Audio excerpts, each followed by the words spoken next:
আসসালামু আলাইকুম প্রিয় বন্ধুরা, এখানে দেখো তোমাদের সমাজবিজ্ঞান দ্বিতীয় পত্রের প্রথম অধ্যায় থেকে জ্ঞানমূলক প্রশ্ন উত্তর। আমি তোমাদের সব চ্যাপ্টার মিলিয়ে দেখিয়ে দিব তোমাদের শর্ট সিলেবাসের ভিত্তিতে। এখানে দেখো প্রথমটা সমাজবিজ্ঞানের জনককে। সমাজবিজ্ঞানের জনক হলেন ফরাসি দার্শনিক অগাস্ট কোম। কত সালে চট্টগ্রাম বিশ্ববিদ্যালয়ের স্বতন্ত্র বিভাগ হিসেবে সমাজবিজ্ঞান আত্মপ্রকাশ করে? 1970 সালে চট্টগ্রাম বিশ্ববিদ্যালয়ের স্বতন্ত্র বিভাগ হিসেবে সমাজবিজ্ঞান আত্মপ্রকাশ করে। 3 নম্বর দেখো বাংলাদেশের সমাজবিজ্ঞানের অগ্রপথিক কে? অগ্রপথিক হলেন ঢাকা বিশ্ববিদ্যালয়ের অধ্যাপক ডক্টর এ কে নাজমুল করিম। 4 নম্বর দেখো সমাজবিজ্ঞান সমীক্ষণ বইয়ের লেখক কে? লেখক হলেন অধ্যাপক ডক্টর এ কে নাজমুল করিম। ভারতীয় উপমহাদেশ সমাজচিন্তার ইতিহাস কত বছরের পুরনো? প্রায় 2000 বছরের পুরনো। কত সালে কলকাতা বিশ্ববিদ্যালয় প্রতিষ্ঠিত হয়? 1857 সালে কলকাতা বিশ্ববিদ্যালয় প্রতিষ্ঠিত হয়। এবার দেখো 7 নম্বর আইবিএস এর পূর্ণরূপ কি? আইবিএস এর পূর্ণরূপ হচ্ছে ইনস্টিটিউট অফ বাংলাদেশ স্টাডিজ। কত সাল থেকে বাংলাদেশ প্রতিষ্ঠানকালে সমাজবিজ্ঞানের পড়াশোনা শুরু হয়? 1957 সাল থেকে। সিয়ারুল মুখতারিন গ্রন্থের রচয়িতা কে? হলেন সৈয়দ গোলাম হোসেন খাঁ। বাংলাদেশের সমাজবিজ্ঞানের অগ্রপথিক কে? ডক্টর এ কে নাজমুল করিম। এবার দেখো সমাজবিজ্ঞানের দ্বিতীয় পত্রের 3য় অধ্যায় থেকে চাকার আবিষ্কার হয় কোন যুগে? নব্যপ্রস্তর যুগে চাকার আবিষ্কার হয়। কৃষির আবিষ্কার হয় কোন যুগে? কৃষির আবিষ্কার হয় নব্যপ্রস্তর যুগে। সোমপুর বিহার কোথায় অবস্থিত? সোমপুর বিহার পাহাড়পুর অবস্থিত। হাইডেলবার্গ মানব যুগে কোন যুগের প্রতিনিধি? প্রাচীন প্রস্তর যুগের প্রতিনিধি। পশুপালন অর্থনীতির প্রবর্তন হয় কোন যুগে? প্রবর্তন হয় নব্যপ্রস্তর যুগে। প্রথম লৌহ শিল্পের ব্যবহার শুরু করে কারা? প্রথম লৌহ শিল্পের ব্যবহার শুরু করে এশিয়া মাইনের হিট্রাটরা। 7 নম্বর লৌহ যুগের প্রচলন শুরু হয় কত অব্দ থেকে? 1500 অব্দ থেকে। উপমহাদেশের সবচেয়ে বড় আয়তনের বৌদ্ধ বিহারের নাম কি?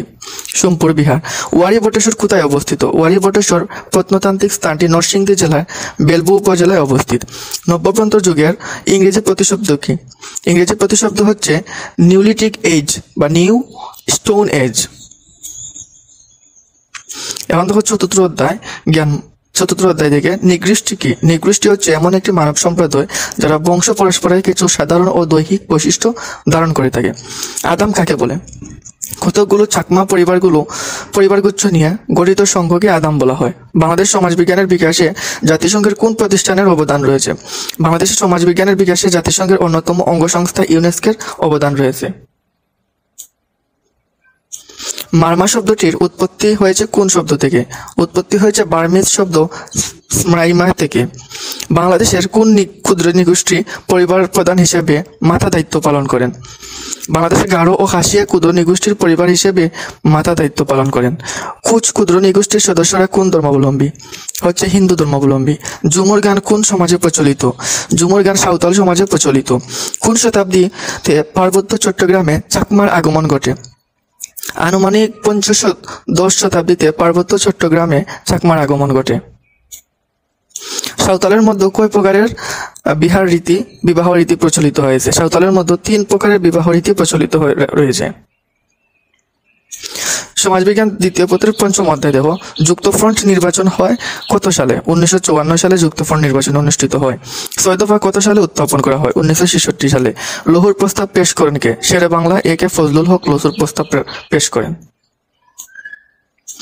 কোনটিকে বাঙালি জাতির মুক্তির সনদ বলা হয়ে থাকে?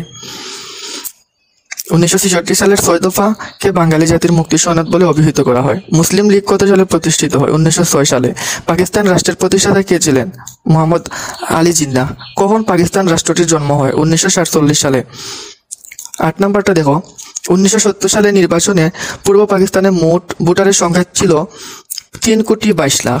জাতীয়তাবাদ কি? জাতীয়তাবাদ হচ্ছে মানসিক চেতনা বা অনুভূতি। কত সালে যুক্তফ্রন্ট গঠিত হয়? 1953 সালের 14 নভেম্বর যুক্তফ্রন্ট গঠিত হয়।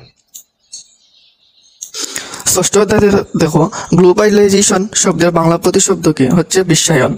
জনসংখ্যার ঘনত্ব কোন সমাজে বেশি? ঘনত্ব শহরে সমাজে বেশি। গ্রামীণ প্রতিষ্ঠার প্রধান পেশা কোনটি? গ্রামীণ জনগোষ্ঠীর প্রধান পেশা কৃষি। সিন্ধু সভ্যতার কেন্দ্রস্থল কোথায় অবস্থিত? সিন্ধু সভ্যতার কেন্দ্রস্থল পাকিস্তান সিন্ধু প্রদেশের লারকানা জেলায় সিন্ধু নদের উপকূলে অবস্থিত। গ্রামীণ সমাজে সামাজিক স্তরবিন্যাসের মূল ভিত্তি হলো ভূমি মালিকানা। বর্গ চাষী কারা? যেসব কৃষক সামান্য পরিমাণ ভূমির মালিক এবং তার সাথে ধনী কৃষকের জমি বর্গা নিয়ে চাষ করা হয় তারই হচ্ছে বর্গা চাষী। বাংলাদেশে কত শতাংশ লোক গ্রামে বাস করে? 3/4 লোক গ্রামে বসবাস করে। মধ্যবিত্ত শ্রেণী বলতে কাদেরকে বোঝায়? মধ্যবর্তী শ্রেণী বলতে সাধারণত সীমিত আয়ের শিক্ষিত চাকরিজীবী শ্রেণীকে বোঝায়। কোন দেশে ভূগোলবিদ নগরীর জনপদকে ব্যবহারিক শ্রেণীবিন্যাস উপস্থাপন করেছেন? আমেরিকান ভূগোলবিদ হ্যারিস নগরীর জনপদের ব্যবহারিক শ্রেণীবিন্যাস উপস্থাপন করেছেন। বাংলাদেশের প্রকৃত পরিচয় কোনটি? গ্রামীণ বাংলাদেশই হলো বাংলাদেশের প্রকৃত পরিচয়। দ্বিতীয় পত্রের 9ম অধ্যায় থেকে দেখো, গীতি সম্পর্ক কত প্রকার? হচ্ছে 4 প্রকার, যথা রক্ত সম্পর্কিত, বৈবাহিক, কাল্পনিক এবং প্রথাগত। মাদকাসক্তি কি? মাদকাসক্তি বলতে এমন এক দ্রব্য সামগ্রীকে ব্যবহারকে বোঝায় যা সেবনকারী ব্যক্তির মানসিক ও ব্যবহারিক আচরণকে প্রভাবিত করে এবং দ্রব্য সামগ্রীর উপর ব্যক্তি আসক্ত হয়ে পড়ে। শব্দ দূষণ কি? মাত্রাতিরিক্ত অনিয়ন্ত্রিত শব্দ যা মানুষের শরীরবৃত্তীয় কাজকর্মকে প্রভাবিত করে এবং বিরূপ প্রতিক্রিয়ার সৃষ্টি করে তাকে শব্দ দূষণ বলা হয়। এনজিও এর পূর্ণরূপ কি? এনজিও এর পূর্ণরূপ হলো নন গভর্নমেন্ট অর্গানাইজেশন।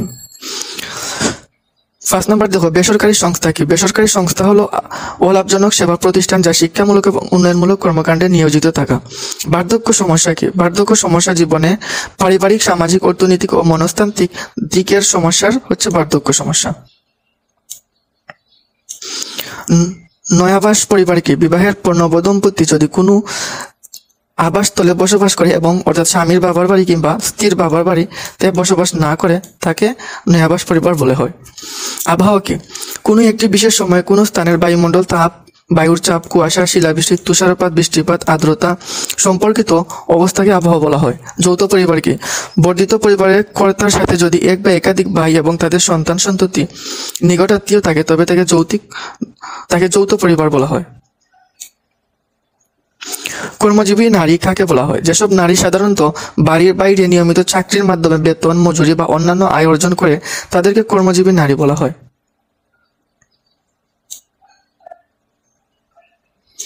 10ম অধ্যায় থেকে রয়েছে তোমাদের সরকারি সংস্থা কি? সরকারি সংস্থা বলতে সম্পূর্ণরূপে সরকারি ব্যবস্থাপনায় পরিচালিত প্রতিষ্ঠানকে বোঝায়। গ্রামীণ ব্যাংক কোন ধরনের সংস্থা? গ্রামীণ ব্যাংক হলো জামানতবিহীন ক্ষুদ্র ঋণ প্রদানকারী বেসরকারি সংস্থা। বাংলাদেশের অধিবাসীদের মধ্যে কোন নৃগোষ্ঠীর সদস্য সংখ্যা সবচেয়ে বেশি? চাকমা নৃগোষ্ঠীর সদস্য সংখ্যা সবচেয়ে বেশি। এনজিও এর পূর্ণরূপ কি? এনজিও এর পূর্ণরূপ হলো নন গভর্নমেন্ট অর্গানাইজেশন। সমবায়ের মূলনীতি কি? সমবায়ের মূলনীতি হলো সকলের তরে সকলে আমরা, প্রত্যেকে আমরা, পরের তরে। বিআরডিবি এর পূর্ণরূপ কি? বিআরডিবি এর পূর্ণরূপ হলো বাংলাদেশ রুরাল ডেভেলপমেন্ট বোর্ড। বাংলাদেশের কর্মরত বেসরকারি সংস্থাগুলোকে প্রধানত কয় ভাগে ভাগ করা হয়? প্রধানত 5 ভাগে ভাগ করা হয়। সামাজিক উন্নয়ন প্রত্যয়টি কখন থেকে ব্যবহৃত হয়ে থাকে? প্রত্যয়টি 60-এর দশক থেকে শুরু থেকে ব্যবহৃত হয়ে থাকে। এই ছিল আজকের জন্য। এই চ্যানেলের মাধ্যমে তোমাদের সাজেশন, শিক্ষা বোর্ড থেকে পাওয়া নোটিশ, ভর্তি সংক্রান্ত তথ্য দিয়ে ইত্যাদি এডুকেশনাল